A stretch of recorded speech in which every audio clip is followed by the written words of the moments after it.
Mi nombre es Pasha Bueno Hansen. Soy profesora asociada en la Universidad de Delaware en la Facultad de los Estudios de Género, Sexualidad y la Mujer.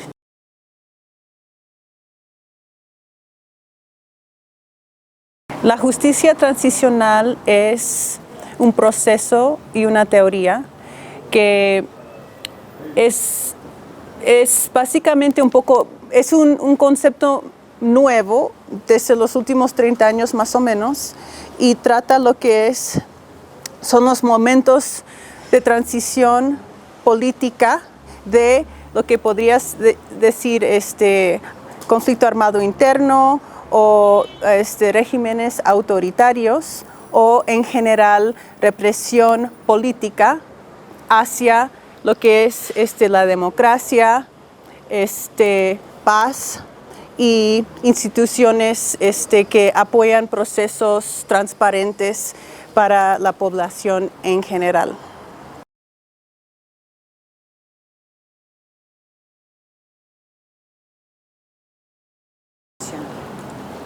Pues los casos de violencia sexual se tiene que llevar en todas las instancias de lo que es la justicia transicional. Por ejemplo, en Colombia tenemos la Jurisdicción Especial por la Paz, y obviamente están trabajando casos de violencia sexual dentro de sus equipos que son expertos en ese tema.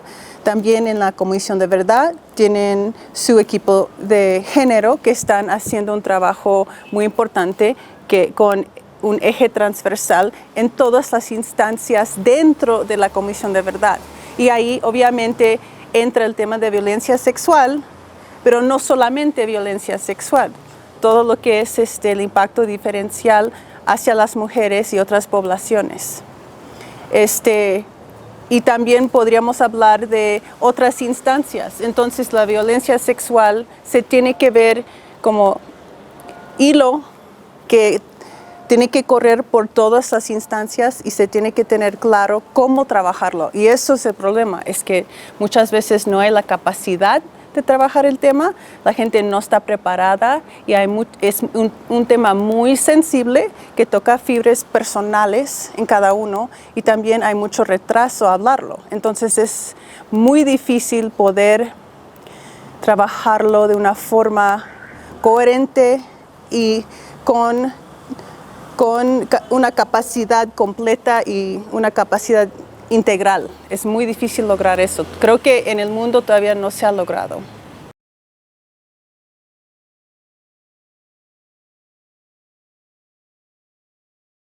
Creo que pues hay como 7 diferentes niveles de reparaciones. Obviamente indemnización, individual, colectivo, a la comunidad, que muchas veces viene en forma de programas de desarrollo, que lo que más quieren las mujeres en esta comunidad que pasaron por este daño es mejor escuela para sus hijos, ¿no? Entonces, a ese nivel también hay que pensar, porque realmente para muchas de ellas el hecho que fue violada es una entre muchas cosas que ha vivido, ¿no? Entonces, también hay que entender que su panorama y sus demandas y sus necesidades van mucho más allá de su propia experiencia de violencia sexual. Entonces, educación para sus hijos, posta médica, que está mejor, que tiene mejor recursos, que el doctor pasa por ahí más de una vez por mes, por ejemplo, cosas así. Y por otro lado también reparación simbólica, reparación a través la conmemoración de la lucha y la fortaleza de las mujeres en sí, no solamente como víctimas, ¿no? A través la estrategia comunicacional me parece como clave para educar la población, ¿no? Para evitar que, si hablamos de que no debe de repetir, la no repetición, ¿cómo logramos eso como forma de reparación para las generaciones que vienen?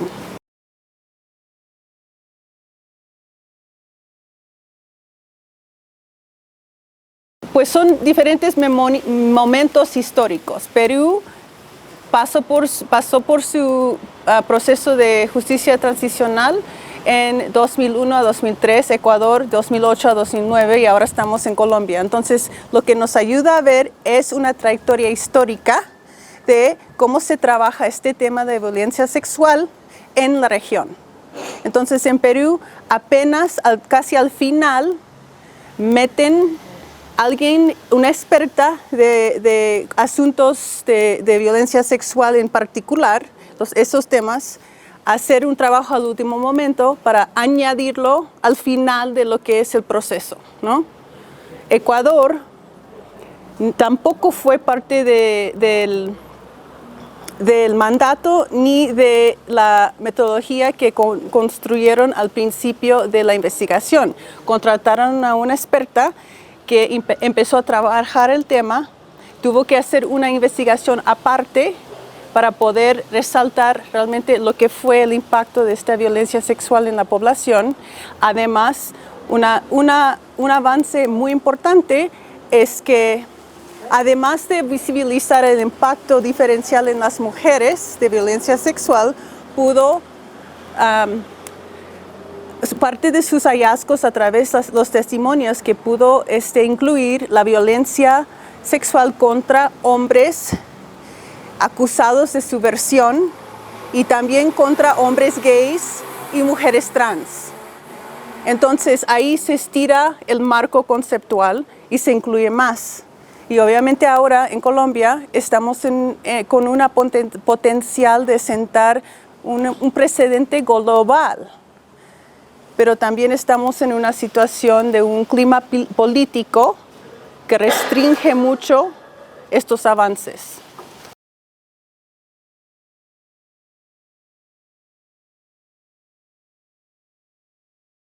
Las afectaciones individuales, ese tema es muy fuerte y ahí también hay que respetar que mucha gente, para mucha gente no se habla de esto y su manera de sobrevivencia es el silencio y eso se tiene que respetar. Eso no se puede cuestionar la manera en que la gente sobrevive los daños que ha tenido que experimentar en su vida. También, por otro lado, lo que pasa es que eso crea un subregistro enorme, ¿no? Entonces, eso es una cosa difícil. Además, si se va a tocar este tema tan sensible, tiene que ver una contención psicosocial bien pensado, bien armado, un equipo que tiene experiencia, que no es la primera vez que lo está haciendo, que habla el idioma de las personas que están presentándose. Por ejemplo, en el caso peruano, la mayor parte de las mujeres eran quechua hablantes. La contención psicosocial, ese equipo no hablaba quechua. No se puede llegar a la necesidad de esa mujer de expresarse en su idioma, ¿no? Entonces, aquí creo que sí hay esa capacidad y esa sensibilidad de pensar, bueno, ¿qué son las necesidades de cada víctima que se presenta a dar su testimonio? Y llegar a lo que ella necesita, no a lo mínimo que se pueda armar al último momento. Entonces, ahí creo que hay la posibilidad de poder hacer como un acompañamiento a largo plazo con las personas que deciden dar su testimonio.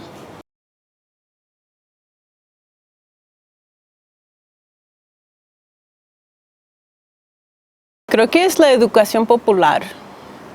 Eso es educación obviamente en la primaria, en la secundaria, que es apropiado para el nivel de desarrollo de los niños, que empezando con el problema del binario de género, asumiendo por el hecho que naciste y te asignaron hombre, no quiere decir que vas a ser mejor al fútbol que una chica, ¿no?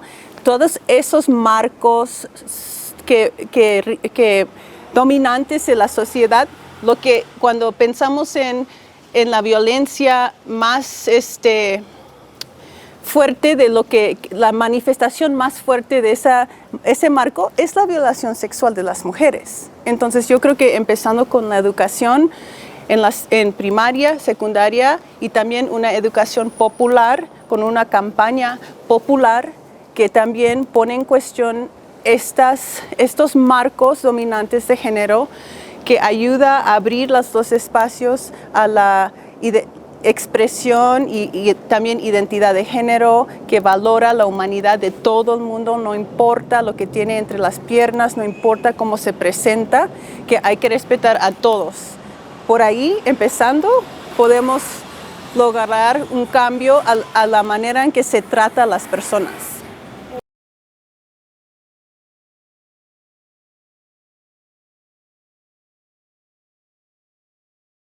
Creo que tenemos algunos ejemplos muy maravillosos. Tenemos el caso Sepuzarco en Guatemala. Ese caso fue un éxito, una sentencia contra los militares que fueron autores de crímenes de lesa humanidad contra mujeres indígenas de Guatemala. Ese proceso fue una lucha de larga duración, con apoyo de todos los diferentes grupos de mujeres y más allá de mujeres también de Guatemala y también a nivel internacional.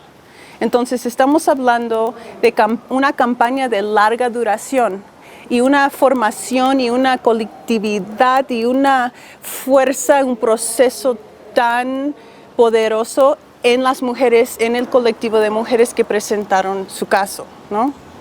Entonces ahí vemos como las lecciones de cómo se puede hacerlo. Otro caso también increíble que está ahorita en juicio oral es el caso Manta y Vilca en Perú. Ahorita está en el sede penal nacional. Ese caso es muy parecido, es de violencia sexual contra mujeres indígenas, con un colectivo de mujeres indígenas que fueron violadas porque se estableció una base militar en su comunidad durante 11 años y fue sistemática y generalizada la violencia sexual contra las mujeres en esa zona. Entonces, ahorita hay 14 mujeres de esa zona que llevan un proceso ya de décadas con el acompañamiento de feministas, de ONGs, mujeres, movimiento de mujeres, grupos de teatro popular.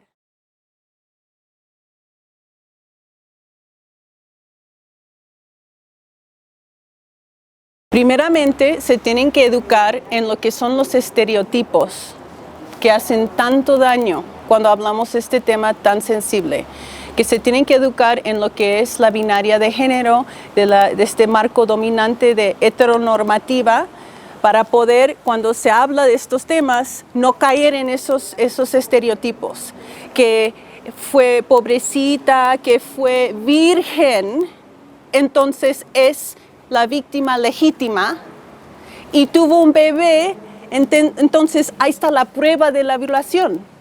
Así se trabajó en Perú, con los estereotipos fuertísimos. Entonces, ¿dónde está la humanidad de esa persona? ¿No? ¿Y qué pasa con las mujeres excombatientes que fueron violadas? Ellas no cuentan porque fueron ya traidores en la nación. Entonces, no contamos con lo que vivieron ellas.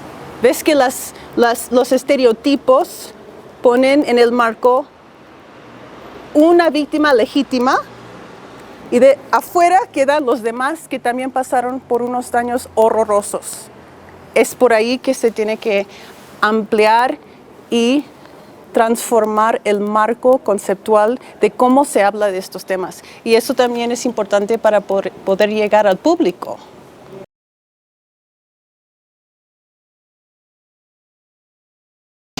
Pues por un lado tenemos el impacto en las mujeres en sí y toda la gente que han sido víctimas de esta violencia, hombres, personas LGTBI, el impacto en la misma persona que muchas veces no tiene ni recursos ni realmente apoyo para poder trabajar estos temas, porque cuando se habla de esto muchas veces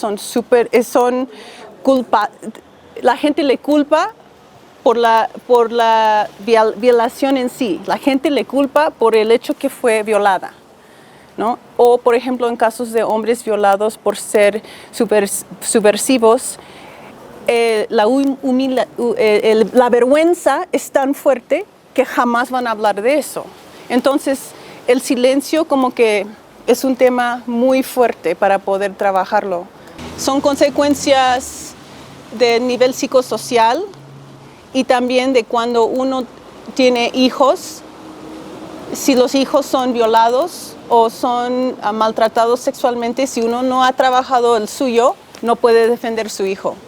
Entonces ahí sigue el ciclo intergeneracional de ese daño. Si uno no se sana o no puede pasar por su propio proceso con apoyo, con contención psicosocial, tampoco va a poder estar presente para la gente alrededor que quizás pasan por algo parecido.